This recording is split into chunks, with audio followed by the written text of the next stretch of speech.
Muy buenas noches a todas y a todos por presenciar la última mesa de nuestro ciclo de Breaking Bad. Fueron 4 mesas pues muy interesantes en las que estuvimos viendo temas como la regulación, nuevas legislaciones del cannabis y el tabaquismo, drogas sintéticas y narcotráfico, apropiación de rituales y tradiciones alrededor de psicoactivos, entre otros temas. En esta noche estaremos hablando de la representación de las drogas y el crimen en la cultura popular. Y pues teníamos contemplada a la maestra Yolanda Mercader, que no nos pudo ya acompañar para la moderación de la mesa, pero bueno, les recuerdo algunas cuestiones referentes al ciclo. En primer lugar, no olviden que pueden ganar fabulosos premios por presenciar esta mesa. Entre ellos hay una cámara instantánea o un micrófono USB que pueden utilizar para grabación y streaming. Para esto se requiere que asistan al 75% de las conferencias y registrarse para poder participar. Brevemente les explico las reglas de la rifa. En primer lugar, recuerden que concluida la conferencia tienen 5 minutos para realizar el registro de asistencia. Este va a ser por medio de un formulario de Google Forms que les vamos a estar compartiendo en los comentarios al finalizar esta mesa. También es necesario que contesten la pregunta para la rifa del premio. Esta es una pregunta de opción múltiple. Es también necesario que asistan y se registren al 75% del ciclo, es decir, al menos a 3 de las 4 conferencias que estuvimos impartiendo. Es necesario haber contestado también al menos 3 de las 4 preguntas generales que hubo, y también es importante que sigan a las redes sociales de Conocimiento UAM. El premio se estará entregando en Rectoría General de la UAM. Procedo a presentarles a las personas que nos estarán acompañando el día de hoy. En primer lugar tenemos a la doctora América Tonantzin Becerra Romero, de la UAM, quien es doctora en Ciencias Sociales por la UAM Xochimilco. También es docente e investigadora en el área de Ciencias Sociales y Humanidades. Sus investigaciones son relevantes para la comprensión de la narcocultura en México y profundizan en las construcciones simbólicas sobre la producción, venta y consumo de drogas. A su vez, es miembro del Sistema Nacional de Investigadores Nivel 1. Muy buenas noches, doctora América. Espero que se Muy encuentre. buenas noches. Muchas gracias por la invitación. Muchas gracias a usted por aceptar. También nos estará acompañando el doctor Héctor Francisco Castillo Bertier de la UNAM, quien es doctor en Sociología. Es investigador titular C de tiempo completo del Instituto de Investigaciones Sociales de la UNAM. A su vez es director del proyecto Circo Volador, coordinador de la Unidad de Estudios sobre Juventud UNAM. De hecho, tiene bastantes investigaciones en referencia a las juventudes, y es miembro de la Academia Mexicana de Ciencias. Muy buenas noches, doctor Héctor. Espero que se encuentre muy bien. Hola, ¿qué tal? Muy buenas noches. Gracias por la invitación. Muchas gracias a usted por participar. Finalmente nos estará acompañando el doctor Gerardo González Asensio del UAM Azcapotzalco, quien es doctor en Derecho, es coordinador del programa de la maestría en Derecho de la UAM Azcapotzalco. Entre sus publicaciones destaca el libro Primero los hacen pobres y luego los encarcelan, procesos de criminalización y nacimiento de la criminología en México del siglo XIX, del año 2020. A su vez es miembro del Sistema Nacional de Investigadores Nivel 1. Muy buenas noches, doctor Gerardo. Buenas noches a todos. Buenas noches, Alexis. Pues muy buenas noches, y pues gracias por aceptar participar. Pues vaya, este tema que estaremos desarrollando el día de hoy, pues ha dejado una marca indeleble en la cultura popular, que es la representación de las drogas y el crimen. Hemos podido ver cómo a través de películas, series de televisión, música y literatura, hemos sido testigos de cómo estos temas pues han sido explorados y narrados de diversas maneras, ¿no? A lo largo de la historia, sobre todo en los últimos años, hemos visto una creciente fascinación y preocupación por la forma en que la cultura popular aborda cuestiones relacionadas con las drogas y el crimen, especialmente el narcotráfico aquí en México. Las representaciones de las drogas y el crimen en la cultura popular suelen provocar un amplio abanico de reacciones, desde la glamurarización, o como el glamour, pues, se diría de alguna manera, como la romantización, hasta la cruda y realista representación de los impactos negativos, ¿no? Estas narrativas pueden influir en la percepción pública, así como en las políticas y estrategias relacionadas con la seguridad y la justicia. Este es un tema que se extiende más allá de las pantallas y las páginas, llegando a nuestras conversaciones cotidianas y nuestras preocupaciones sociales. El día de hoy tenemos el privilegio de contar con expertos en este campo, quienes nos estarán aportando pues, sus conocimientos, han desarrollado investigaciones interesantes, libros interesantes, y pues tenemos distintos perfiles. Entonces, pues quisiera pasar a la primera pregunta, que va a ser la general.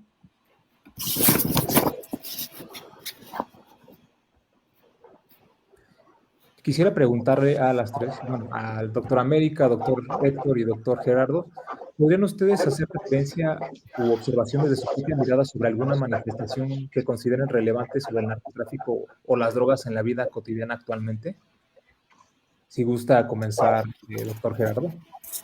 ¿Cómo no?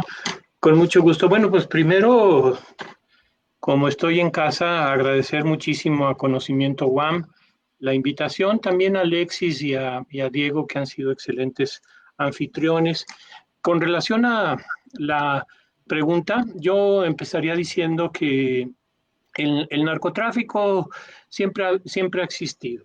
De alguna manera es un perogrullo, pero esto nos da cuenta de que básicamente a partir de la expansión de Europa a América a fines del siglo XV, se instauró un modelo económico, un modelo colonial que globalizó el tema del tránsito de las mercancías. Si nosotros nos damos cuenta, en realidad muchas de ellas han estado moviéndose a lo largo del tiempo por el mundo, empezando quizá por la que es de uso más popular, la cannabis, aunque también de Asia proviene el té y de Asia proviene la amapola y los derivados, el opio y las morfina, el láudano y otras drogas de uso relativamente extenso en el mundo. Igual ha ocurrido con otras aportaciones de América, la que tiene que ver principalmente con el tabaco, que es descrito desde el siglo XV a la llegada de Colón a la española, y obviamente la que nos es endémica es un aporte pues la flora mexicana, que tiene que ver con el chocolate. Yo estuve reflexionando sobre la pregunta, las manifestaciones que se consideran relevantes sobre el narcotráfico en la vida cotidiana, y me daba cuenta que en realidad los narcóticos siempre han estado moviéndose en el mundo. Etimológicamente la palabra proviene del griego y se refiere a una sustancia que actúa sobre el sistema nervioso central y produce alteraciones en las funciones que regulan el pensamiento, que regulan el comportamiento y las emociones, de manera que pues, no tenemos por qué tener miedo, siempre estamos atentos a la cultura del narcótico, ya sea por razones rituales, por razones de sanación, por razones médicas y también por razones lúdicas, de manera que pues hay que aprender a convivir con ellos. No veo el relojito, así ya lo vi. Y lo más impactante ha sido a partir de la instauración del sistema colonial con la expansión de Europa en América. Lo más impactante ha sido la paulatina prohibición. Básicamente desde el siglo XIX, digamos que antes del siglo XIX y de manera principal en la cultura norteamericana, existía un repudio, pero ese repudio era un repudio moral, un repudio religioso, un repudio ético, no así un repudio penal, de forma tal que buena parte de las manifestaciones negativas alrededor de los narcóticos, en mi opinión, provienen de la prohibición, provienen de haber considerado unas sustancias lícitas de otras sustancias no lícitas, ¿no? El café en algún tiempo fue repudiado, como lo fue el tabaco, como lo fue el chocolate. Esperamos afortunadamente observar el fin del paradigma prohibicionista al respecto de las drogas blandas, de manera que estamos en nuestra vida cotidiana siempre atentos a los efectos de los narcóticos por una u otra razón.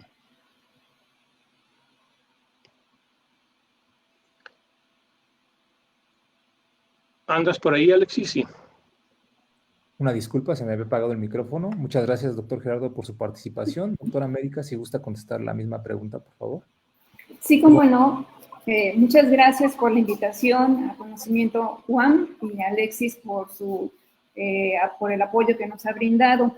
Mi ámbito de trabajo, de estudio, son los medios de comunicación. Entonces yo diría que una de las manifestaciones más recientes y muy controversiales sobre este tema pues fueron los corridos tumbados, ¿no?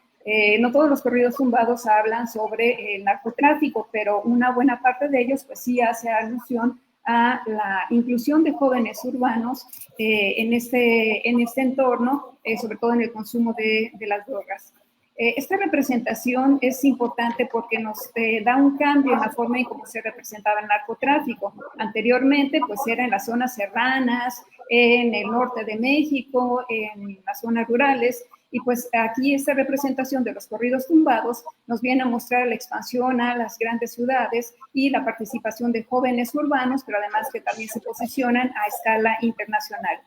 Hay que aclarar, como menciona, que esta situación no es reciente, sino que estas representaciones surgen con lo que ya se mencionó de la prohibición de las drogas, ¿no? Como ya mencionaban, supongo en sesiones anteriores y como nos dijo ahorita el doctor Héctor, en México en 1927 pues se empieza a dar la prohibición en términos penales, entonces el cultivo, la producción y venta en consumo de lo que viene siendo la marihuana, cocaína, morfina, heroína, se convirtió en un delito penal y entonces todas las personas que estaban, que participaban, pues vienen a ser criminales, ¿no? Entonces, de manera paralela a esta prohibición, empiezan a surgir también las representaciones del narcotráfico. Las primeras, pues, son los narcocorridos, que empiezan a hablar de los problemas que tenían los traficantes para pasar la droga a Estados Unidos, de las vicisitudes, de las dificultades, de las traiciones, digamos, y ahí empiezan a surgir este tipo de representaciones. También en esas décadas, en 1930, 36, empiezan a surgir algunas películas en México que hablan del problema de las drogas y de los delitos penales por este entorno, ¿no? Y entonces, a partir de entonces, tenemos una serie de productos culturales. Recordemos que en el caso de los narcocorridos, pues tenemos una gran variedad, lo que viene siendo el corrido clásico, lo que llamaron corridos perrones, movimiento alterado, y pues ahora los corridos tumbados. En el cine también hubo un movimiento muy fuerte, incluso algunas películas financiadas por los propios traficantes. Y de manera reciente, pues podemos encontrar una gran diversidad de series de televisión sobre el narcotráfico. Entonces, sí, esto se da de manera constante y yo creo que son una serie de productos culturales que han ido cambiando, pero que en general, si los vemos, lo que nos muestran es una precarización de formas de vida de la sociedad. Hay mayores violencias, mayores vulnerabilidades para algunos sectores y grupos sociales, sobre todo juventudes, mujeres, índices elevados de corrupción, un sistema judicial fallido y sobre todo que la transgresión se ha convertido en una forma de vida para una gran parte de la población en México. Eso es lo que yo diría por lo pronto. Muchas gracias, doctora América. Ya para finalizar con esta pregunta general, doctor Héctor. Gracias, Alexis. Como verás, hay dos temas, digamos, que habló América y que habló Gerardo. El primero es que las drogas siempre han existido y siempre han existido dentro de algo que es nuestra cultura popular. O sea, hay una cultura popular, hay uso de drogas, hay una aceptación del uso de drogas de alguna forma en cualquiera de nuestras sociedades. Y esa es una parte importante. La segunda tiene que ver con algo que es, en algún momento esas drogas se prohíben, o alguien las prohíbe, o alguien dice que son malas, y entonces nuestro sentido de uso de estas drogas y de esta cultura popular se rompe, ¿no? Y cuando se rompe, pues entonces aparece una tercera situación, que es cómo entendemos ese proceso de drogas que ya existía dentro de una cultura popular que nosotros tenemos, una cultura popular que nosotros creamos, que nosotros desarrollamos, pero alguien de pronto dijo, pues aquí esto está mal, esto está prohibido, esto no se debe de hacer, esto no se va a hacer, esto se va a castigar. Y entonces empieza todo otro proceso, digamos, de entendimiento de lo que está sucediendo.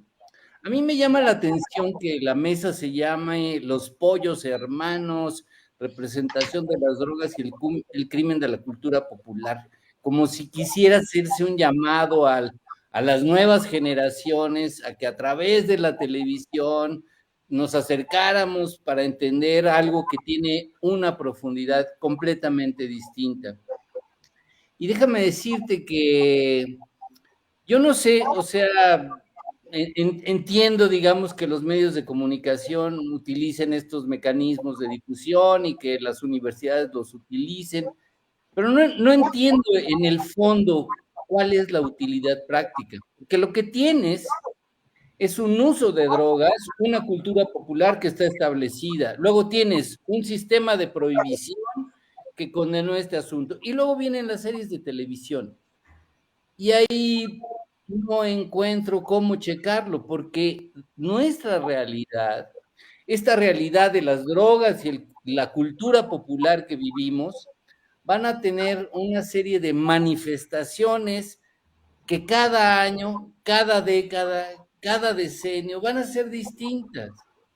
Entonces, depende del año en que te acerques a los jóvenes y las drogas, vas a encontrar distintos tipos de drogadicción, distintos tipos de usos de sustancias, obviamente van a estar prohibidas, y esto no tiene nada que ver con la televisión, no tiene nada que ver con las series que nos van a proyectar ninguna cadena televisiva, pero sí tienen que ver con el fundamento de drogas y cultura popular. ¿Están ligados? Claro que están ligados. Sobreviven, van a sobrevivir y van a sobrevivir de muy distintas formas, pero alguien las está prohibiendo, alguien no las acepta, y esto, verlo a través de la televisión, me parece que es bastante superficial para la realidad que estamos viviendo. Bueno, de esta realidad que estamos viviendo, pues ya lo platicaremos un poquito más adelante aquí en esta conversación. Bueno, doctor, aprovechando que usted acaba de participar, viendo también su relación con la música, la cultura juvenil, en este contexto de la cultura juvenil y la música, a menudo se exploran temas como la violencia, la rebeldía, el crimen, las drogas, etc. ¿Cómo pueden estas representaciones musicales influir en la percepción y el comportamiento de la juventud en la sociedad actual? Vaya, como usted lo comenta, es muy diferente la realidad a lo que se muestra también en una obra de arte o en una obra tal cual, ¿no? Mira, te lo voy a decir de una forma muy sencilla. Yo no soy especialista en drogas, para nada. Soy un sociólogo simplemente que trabajo temas de basura, trabajo sistema alimentario, trabajo jóvenes, ¿no? Pero cuando se me pide acercarme a los jóvenes, una de las muchas áreas que tienen los jóvenes es justamente el consumo de drogas. Y el consumo de drogas, en el momento en que yo me acerco a los jóvenes, que es hacia finales de los años 80 del siglo pasado, me encuentro con un problema de el consumo del chemo. O sea, lo que tienes es chemo, lo que tienes es cemento de zapatero, lo que tienes es tiner, lo que tienes es gasolina, que son cosas muy baratas que cualquiera puede comprar en una tlapalería, que cualquiera puede sacar de un coche, que cualquiera se puede meter y que tienen una función para los chavos. ¿Cuál es la función que tienen para los chavos? Pues les quitan el hambre, les quitan la acción, digamos, de moverse, los reprimen, los minimizan, ¿no? Y el daño cerebral que les ocasiona el chemo y que les ocasionan todos los inhalantes que se están metiendo es brutal en el cerebro. O sea, el daño que se están haciendo en el cerebro es tremendamente brutal. Y la primera pregunta de investigación para mí es, ok, tienes un problema de consumo de inhalantes, tienes un problema de chemo, tienes un problema de cemento de zapatero y de gasolina y de tiner y de todas estas cosas, que ya sabes que son muy fáciles de conseguir, no están prohibidas, cualquiera se puede meter y les va a quitar el hambre y les va a quitar las ganas de moverse. ¿Qué haces?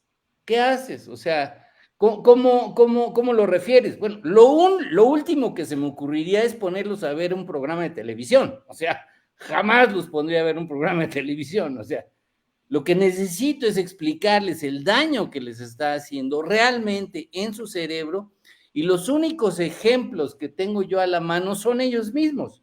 Son los mismos chavos que se han estado metiendo drogas y en donde te aparecen gentes como el Popeye, ¿no? Que tenía 20 años metiéndose chemo y que era realmente casi un autómata. Ahora, ¿cómo hago que el Popeye, que es casi un autómata, se pueda parar frente a un grupo de chavos y tenga algo interesante que decirles, para decirles, por favor, ya dejen de estarse metiendo inhalantes? Los inhalantes no los van a llevar a ningún lado. Ese problema de los inhalantes no lo vas a encontrar en los programas de televisión, lo vas a encontrar en la vida real. Y esa vida real te va a llevar a otros consumos de drogas, con otros problemas, con otras dinámicas, y la única respuesta que se puede encontrar realmente es la respuesta de los chavos. Ahí, con los chavos que trabajamos, encontramos muchísimas propuestas, muchas formas, muchos mecanismos para decirles a los chavos: no te metas inhalantes porque te están poniendo en la madre, y que ellos mismos se los digan a sí mismos. Y esa es la verdadera fuerza. Entonces, yo creo que esa es parte justamente de la cultura popular, esa es la parte que debemos rescatar, es la parte que debemos fortalecer, que es nuestra presencia personal frente a un problema en una comunidad, y dejarnos fuera estas imágenes idílicas televisivas que no nos van a llevar a ningún lado. Lo mejor es tomar a la gente, decirle lo que está pasando y que esta gente le hable a su misma comunidad. Muchas gracias, doctor Bertier. Sí, efectivamente, es muy importante mostrar pues la diferencia, ¿no?, entre la realidad social y lo que nos muestran las series televisivas. Doctora América, quisiera preguntarle, la narcocultura ha ganado una gran notoriedad en México a través de la música, la televisión y demás medios. ¿Cómo influyen estas representaciones en la percepción pública de la violencia y el narcotráfico, y cuáles son las implicaciones de esta influencia? Bueno, yo creo que aquí, ahora sí que, como dicen, la realidad es una cosa, la percepción que podemos tener de la realidad va a variar también, depende de los grupos sociales.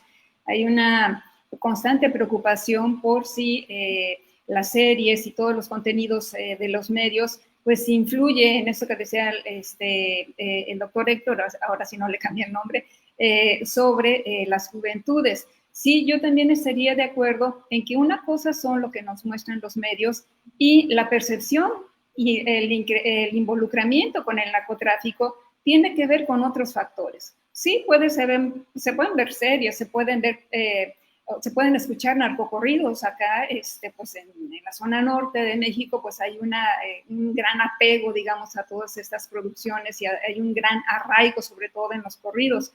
Pero la inclusión en el narcotráfico o la participación en el consumo de drogas tiene que ver con otros factores que son más bien relacionados con la vida y el entorno directo de los jóvenes, ¿no? Entonces, pues sí, reconocen que pueden encontrar algunos temas de interés en los corridos, por ejemplo, en reconocer cuáles son los territorios en donde anda algún cártel o algún otro grupo.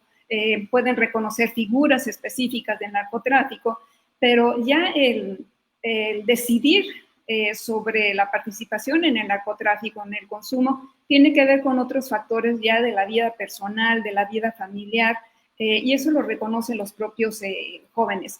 No obstante, también no podemos negar que hay una presencia muy fuerte de las industrias culturales y que de alguna manera también permiten o son un espacio, digamos, que permite interpretar la realidad.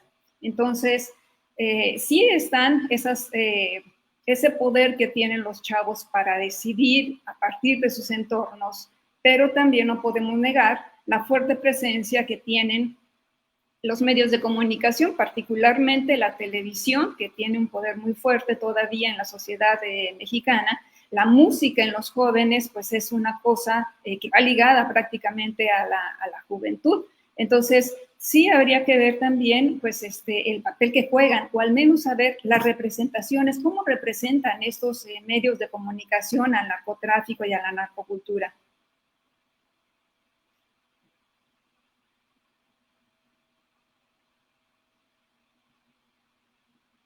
Tu micro. Doctor Gerardo, usted a lo largo de su carrera ha trabajado temas como la historia del delito en México. ¿El narcotráfico y las drogas han modificado el perfil del personaje criminal? De entrada, un problema que tiene que ver con una ecuación equivocada. La ecuación equivocada hace pues prácticamente indivisible y sobre todo entre los jóvenes la idea de que si te drogas eres un criminal, ¿no? Y yo creo que es una ecuación muy dañina. Diría que, por supuesto, aunque suene obvio, hay gente que se droga y no es un criminal, hay gente que no se droga y es un criminal, de manera que no ayuda mucho esta vinculación eh, de construcción de etiquetas, ¿no? Yo creo que la mayor parte de las repercusiones negativas sobre la conducta criminal asociada al tema de drogas ha venido en los últimos años fundamentalmente a partir de la militarización de la lucha en contra de las drogas. Esta militarización permitió la expansión del poder punitivo, permitió sobre todo el uso reiterado que se venía dando con intensidad desde los años 60 de las prácticas extrajudiciales, de los secuestros, de las desapariciones, de las ejecuciones. Y es una tristeza para los abogados porque esta vía por la que se optó por la militarización de la lucha en contra de las drogas, pues trae grandes repercusiones. Una repercusión de dimensiones que no hemos calculado todavía, tiene que ver con la vulnerabilidad de las instituciones legales, ¿no? Es increíble que haya mucho más ajusticiados en la lucha en contra de las drogas que presentados ante el Ministerio Público. El país está lleno de fosas comunes, de desaparecidos, y el fracaso de la policía de investigación y de la presentación de los involucrados en el tema de las drogas ante la autoridad competente para que sean sometidos a un debido proceso, pues es mucho menor. Yo creo que esta secuela nos va a tardar décadas en revertir. Está relacionada también con la corrupción, con el debilitamiento de las instituciones, con el incremento de los ilegalismos y con el fortalecimiento de las mafias, y un problema que tiene que ver también la prohibición con la ausencia de control de calidad y con la invisibilidad tributaria, ¿no?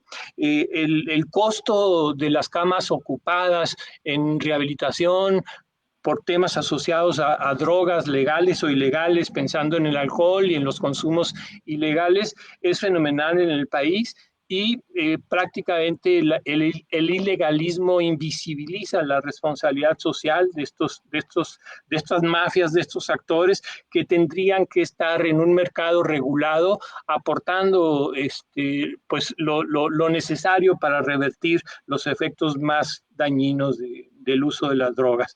Y bueno, pues un efecto también muy alarmante es el que tiene que ver con las muertes, debido a que la mayoría de la muerte por sobredosis es a consecuencia de la mala calidad de la droga o de las variaciones en el mercado de la droga, ¿no? De manera que cuando tú me preguntas cómo se ha modificado el perfil de la persona criminal alrededor del narcotráfico, pues yo diría que estamos individualizando mucho el problema, que le queremos de alguna forma cargar el petate del muerto al consumidor individual, cuando hay grandes repercusiones, grandes actores involucrados que tendrían que estar siendo llamados a cuentas, ¿no?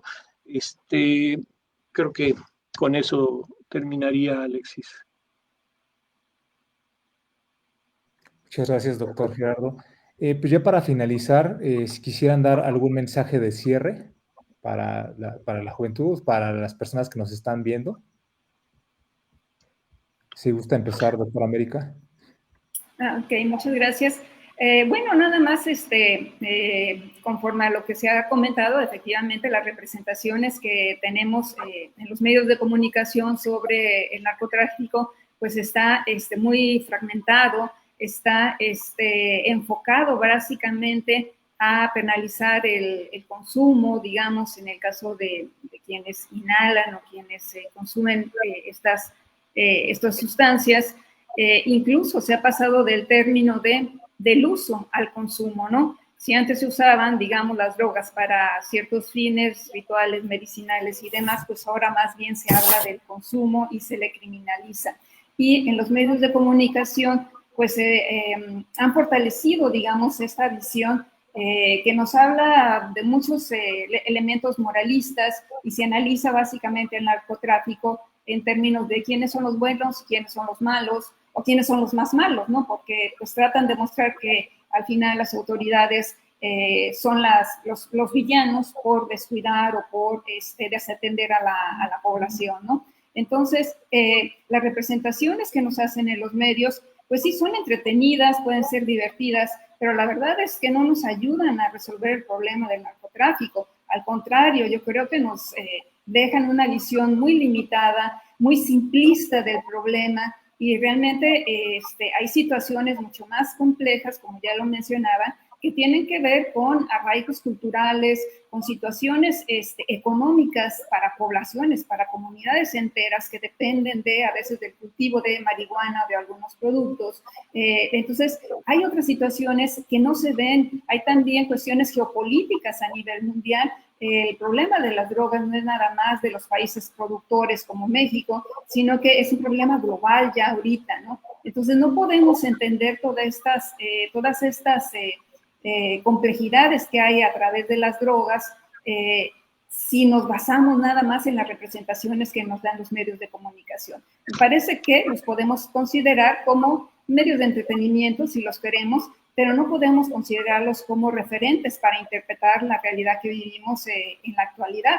Me parece que tendríamos que buscar otros espacios, otras formas de representación que también nos muestren toda la complejidad de que vienen siendo las drogas y que nos ayuden a resolver los problemas de violencia que tenemos pues, en esta parte del mundo, sobre todo en América Latina, que es que es la región más violenta en el mundo, y pues particularmente de México, donde tenemos ciudades que están ubicadas en los primeros lugares de violencia mundial. Entonces, me parece que tenemos que cambiar también las formas de representación, buscar alternativas a las formas en que los medios masivos, las industrias culturales, pues han planteado la forma en que se desarrolla el narcotráfico. Muchas gracias, doctora América. Si gusta, doctor Héctor, dar sus comentarios de cierre, por favor. Sí, claro. Pues mira, depende mucho quién es el público que puede escuchar esta plática. Si son estudiantes y están interesados en el asunto de las drogas, pues hay muchas áreas en donde podrían entrar, podrían acercarse para tener información real, información cercana a lo que está sucediendo. Y si acaso llegan a considerar dentro de sus metodologías de investigación ver las series televisivas como para acercarse a este asunto, hay algunas temáticas interesantes, como por ejemplo la droga que se produce en México se consume en Estados Unidos. Aquí tenemos los muertos y allá no aparecen ni los cárteles, ni aparecen mafias, y que deben existir exactamente. Y en estas series de pronto aparecen esas mafias, aparecen esos grupos.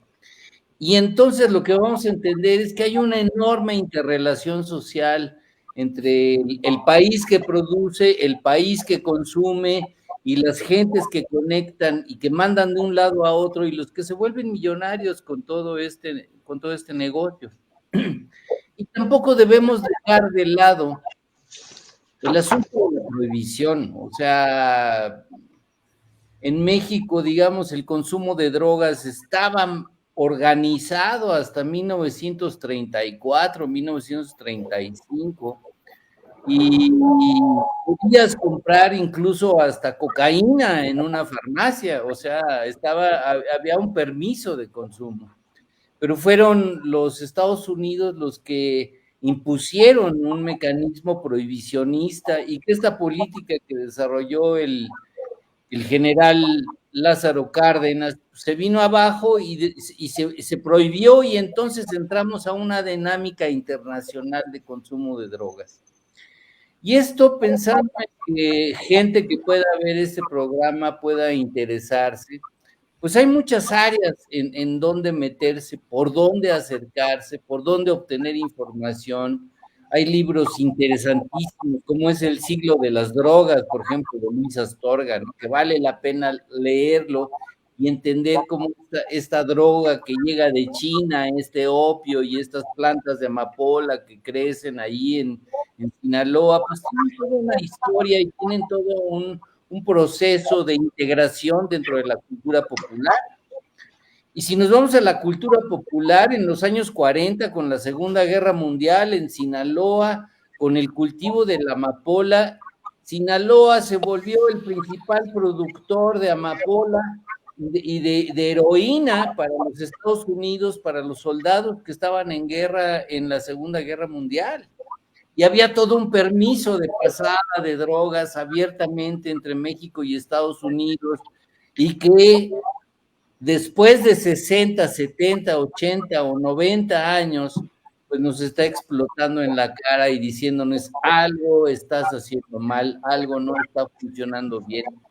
Y ese algo que no estás haciendo bien tiene que ver justamente con los dos ejes de la plática de hoy, que es la cultura popular y la forma de utilización de las drogas. Entonces, si la gente que nos está viendo se interesa, vale la pena que entren por estos lados para recuperar una mirada positiva de su trabajo de investigación. Muchas gracias, doctor Héctor. Ya para finalizar, doctor Gerardo. Gracias, Alexis. Pues yo creo que después de escuchar a mis colegas, me queda mucho más clara la idea de que el prohibicionismo penal ha fracasado. El tema de la droga no tiene que ver con la criminalización de los que usan alguna sustancia para alterar la percepción de la realidad, por razones lúdicas u por otra razón. Nuestro país tiene aproximadamente 70,000 personas capturadas por el sistema de justicia penal por delitos del orden federal. Recordar que el tema de la droga es un delito federal. De estas 70,000 personas, casi la mitad de ellas, 35,000, están en espera de sentencia y 50-52% está sentenciado. De los que están en espera de sentencia, cerca de 8 años están en promedio en espera de esta resolución del órgano jurisdiccional, de manera que prácticamente han sido culpables sin haber sido sentenciados. Es un drama grande para las personas privadas de la libertad. La cárcel produce efectos devastadores sobre la sociedad y sobre la persona, y lo que hemos visto al escuchar a mis colegas es que puede ser un tema de salud, más bien lo es un tema de salud, es un tema de moral, es un tema de ética, pero el fracaso prohibicionista penal así lo muestra. Estados Unidos es nuestro modelo, o el modelo de nuestros políticos, y ha vivido su propia guerra. Estados Unidos tiene el 5% de la población mundial, pero aporta el 25% del total de presos a nivel global. Esto quiere decir que el modelo norteamericano es profundamente punitivo y se dirige fundamentalmente hacia las capas bajas. Es un problema de raza, es un problema de clase en la cultura norteamericana, de manera que sino la mayoría de los 2 millones de personas que están capturadas por el sistema de justicia penal en los Estados Unidos pertenece a las minorías, a la minoría latina, a la minoría negra. Tienen su propia guerra. ya lo dijo la doctora América, no hay posibilidades de solucionar el tema de la droga a nivel local sin una perspectiva global. ¿Cómo estar atrapados en la búsqueda de soluciones sin pensar en la cantidad de armerías que hay en la frontera entre México y Estados Unidos, en la política de intervención decidida del gobierno de los Estados Unidos a partir de la militarización de la guerra contra las drogas en el primer mes del gobierno de Felipe Calderón, con todos los saldos negativos que no podemos revertir, de forma tal entonces que no podemos pensar en lo que el individuo puede hacer para no caer en las garras de la droga, cuando no reparamos en el sistema financiero, en el lavado de los recursos, en su destino final. Los que saben del tema señalan que aproximadamente el 15% del total del dinero de la droga se queda en el país, el resto se lava, el resto va al sistema financiero, a las grandes corporaciones financieras, y esas, por supuesto, no están en nuestro país. De manera que urge una intervención, pues, de organismos internacionales con una mirada global para dejar de rasgarnos entre nosotros y debatirnos sobre la inteligencia de nuestras propuestas para poder enfrentar un tema que nos rebasa por completo, ¿no? Pues bueno, quisiera darles las gracias a doctor Héctor, doctor Gerardo y doctor América por haber participado en esta mesa. Esperamos que la audiencia se lleve con ellos pues, todos estos comentarios que ustedes hicieron. Ya para finalizar con esta transmisión, quisiera dar algunos anuncios breves de los próximos eventos de la Dirección de Comunicación del Conocimiento de la UAM. Les anunciamos que el próximo viernes vamos a tener el programa Cerebro que vamos a hacer esta noche de Ciencia Abierta al Tiempo. Nos estarán acompañando dos expertos en este tema. Y también les anunciamos que ya tenemos fecha para la gran final de Mi Tesis en 3 minutos. Esto se llevará a cabo el viernes 27 de octubre de las 3 a las 7. Esto es en Rectoría General, va a ser totalmente presencial y pues ahí pueden asistir por si gustan apoyar a su participante favorito. Les damos las gracias a todas y a todas por haber presenciado todo este ciclo de Breaking Bad. Las 4 mesas fueron realmente interesantes y estuvimos viendo bastantes temas que van a ser de mucha ayuda para la población en general. Les agradecemos y les deseamos muy buenas noches a todas y a todos. Muchas gracias. Y nada más como sugerencia para los que quieran ver ese programa de Mi Tesis en 3 minutos, no les va a ser útil. Un saludo.